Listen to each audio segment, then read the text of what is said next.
Hello, my name is John Godwin. For those of you who don't know me, I'm Carissa's husband. I run a business called Premier Opportunity Inc. I've been doing this for 13 years, and a big part of my business is coaching entrepreneurs and professionals to become a better version of themselves and to take their business to a higher level and scale. And Carissa asked me to come in and talk to you guys this morning or afternoon about goal setting. So I'm really excited to share a couple thoughts with you. Before we get started, I just want to acknowledge you guys. Quite honestly, I know what you're doing isn't easy. I know it's not easy work. I know that it takes a lot of effort. And quite frankly, there's a lot of advantages to what you do with working from home and getting a flexible schedule. But I also know that that comes with its own unique set of challenges as well. So I definitely want to acknowledge you for the work that you guys are doing up to this point. And I hope that I can give you some value here. So let's talk about goal setting. Okay, the first thing I want to share with you is when you're setting goals for yourself, you should take some time. And for those of you who have already seen it, or if you haven't seen it, ask Carissa for the recording. I ran a workshop about a month or so ago about time management and doing a power hour and strategic planning that really feeds into exactly what we're going to talk about today. For those of you who have seen that already, this is directly connected. All the skills sync together. So when you set your goals for yourself, you should do this in your power hour. And if you remember what we talked about when you're mapping out like this week or this month or this year or the next 3 to 5 years, whatever the case may be, I would be thinking about what are your goals personally and what are your goals professionally.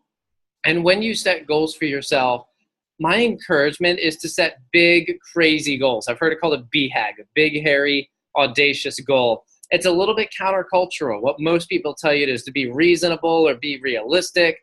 And the reason they tell you that is they don't want you to set these big, crazy goals that you're not going to hit and be disappointed or upset that you don't hit them. So they tell you to set realistic goals simply to protect you because they love you and they care about you. But it's terrible advice. Okay, it's terrible advice. There's a book I read called The 10X Rule by Grant Cardone. He's my business coach. In fact, I got the 10X poster right behind me. So when I sit at my desk, I'm actually looking directly at that thing. And in the 10X rule, one of the keys that he talks about is you want to set big, crazy goals. If anything specifically, it's whatever your goal is, multiply it by 10, and that's the real goal. The reason is a mediocre, realistic goal isn't going to motivate you. It's not going to inspire you, and it won't change what you do. So if you set a mediocre goal, you're not going to take any different action to hit it. And then you may or may not achieve the goal. And even if you achieve it, it's only mediocre. When you set a big, crazy goal that actually motivates you and actually excites you, the real key is that it will inspire you to take a different level of action. You figure out what it'll actually take to hit that goal. You commit to the action. And the crazy thing is that it's actually easier to hit the big goal than it is to hit a mediocre goal in the first place, simply because the big goal inspires a level of action. So I would encourage you when you're doing your power hour, think about, all right, what are the things I want to accomplish professionally for me? That might include reading books. That might include a certain level of training or a skill that you want to get better at, whatever that might be. I know a part of it is going to be whatever your client needs and the duties that they're going to have you do and the deadlines that you're up against. And then also personally, I know most of you guys are married. I know a lot of you have kids. So I'd be thinking about the family as well and what you want to do, and create a schedule for yourselves that allows you to honor the things that are important to you, right? You've heard me say this before, many of you, that your time is the most valuable asset that you have, and it's the one thing that you can't get again, right? Right now, as I'm recording this, it's July 5th at 9:29 a.m. I will never have a July 5th at 9:29 a.m. ever again for the rest of my life. And it's like that every single moment. So when you set up your schedule to give someone time and you dedicate your time to something, that is the best way that we can show someone honor and that we care about them. So create a schedule that allows you to do that rather than always multitasking, right? Always be present. This is the second point, by the way, is always be present in what you're doing. I think all of us know, we've all heard, we've seen the studies, we know there's science behind it, that multitasking does not work, and yet we all try to do it, right? I've read a bunch of articles about this recently where a lot of it's connected to the internet and the availability of cell phones, and those things are always beeping and dinging and vibrating and clamoring for your attention. and it erodes. There's been science and studies that have proven it erodes our ability to concentrate. It erodes our ability to focus. And if you can be countercultural and create focus and presence in your life, man, it's powerful. It's not easy. It's difficult, but it's important, right? So an easy example, I heard this from one of my business coaches, John Berghoff, when he was talking about his mom, right? There was a time that she used to call him all the time, and he was like, man, it's my mom. I got to answer the phone. So he would be working, and he'd be on the phone with her, and she could tell he was distracted. He wasn't getting a good quality conversation with her, and the work was suffering. So he was doing a lot of stuff, but doing nothing well. And what he ended up coming to was he would tell her, like, look, during these hours, I'm not available. If you call me, I'm not going to answer my phone. And there would be times that she would still call him, and he would ignore the call, all right? And one of the things that he shared is that it can feel uncomfortable. It can feel rude or disrespectful to ignore the call, especially for the women who are married, right? Your husband calls you, and you make a conscious decision. I'm going to ignore the call. It's going to voicemail because I'm doing something. I'm focused on something.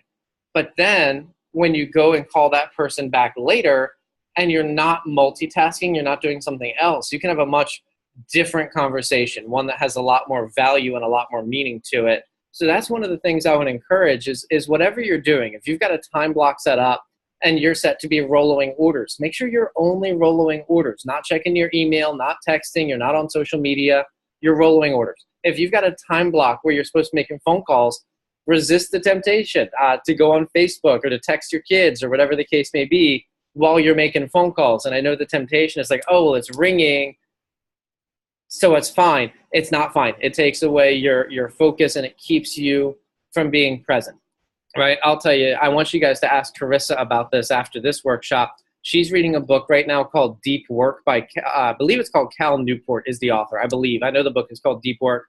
I read a little bit of it so far, but she's really into it. And the whole book is really centered on avoiding multitasking and doing a deeper level of focus so that you do a higher quality of work.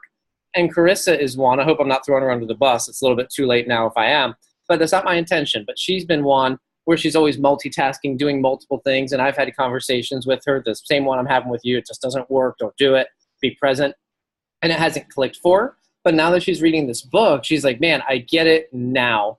And sometimes we need that. Sometimes it's not always about learning something new.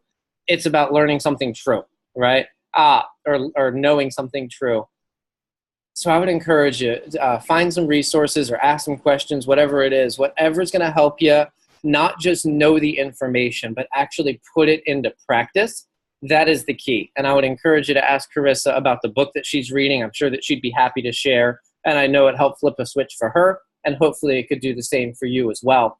But you have to realize that every single action we take is either moving us closer to our goals or further away from our goals. Mediocrity simply comes from allowing little things that aren't important to eat away at our time so that we don't have time to do the things that really matter. Or we allow the little things to eat in so that when we're doing things that matter, we're not fully present and we're not doing them as well as we should. And that leads to mediocrity. A concept I heard is don't waste your treasures on trinkets, right? And that was, at the time I heard it, was a financial message about money. Don't waste your treasures on trinkets. But it goes for our time as well, right? Your time is your most valuable treasure. But if you look at how you're structuring a day, you might be busy. You might be busy.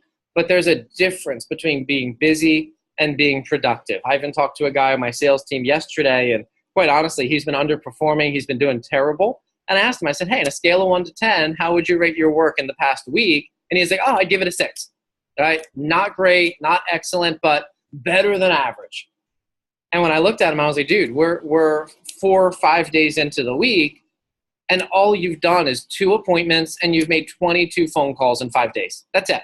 All right? That's not even a day of work. That's like an hour and a half of work. So in 5 days, you're telling me that an hour and a half of work, that puts you at a 6.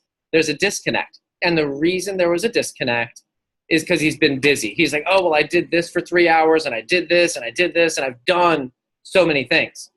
And my conversation with him was, you've done a lot, but you've accomplished nothing. And that's not where we want to be. I'd rather have you work for an hour and a half and take 5 days off than take 5 days to do an hour and a half of work, right? And you want to protect your time. When you set up your time block and it's a working hour or a working whatever, make sure that when there will always be people trying to distract you. Sometimes it's our family, sometimes it's our loved ones, sometimes it's clients, sometimes it's your boss, if we can be honest.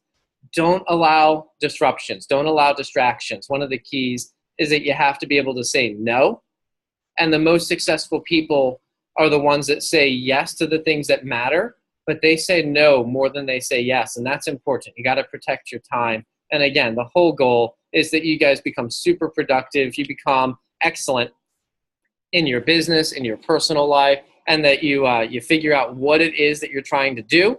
And then you create a schedule and a structure that allows you to do it. And then you achieve all the things that matter to you. So I appreciate you guys. I'm going to leave you with a quote from my business coach, Grant Cardone. He says, "Be great. Nothing else pays." I'll talk to you guys soon.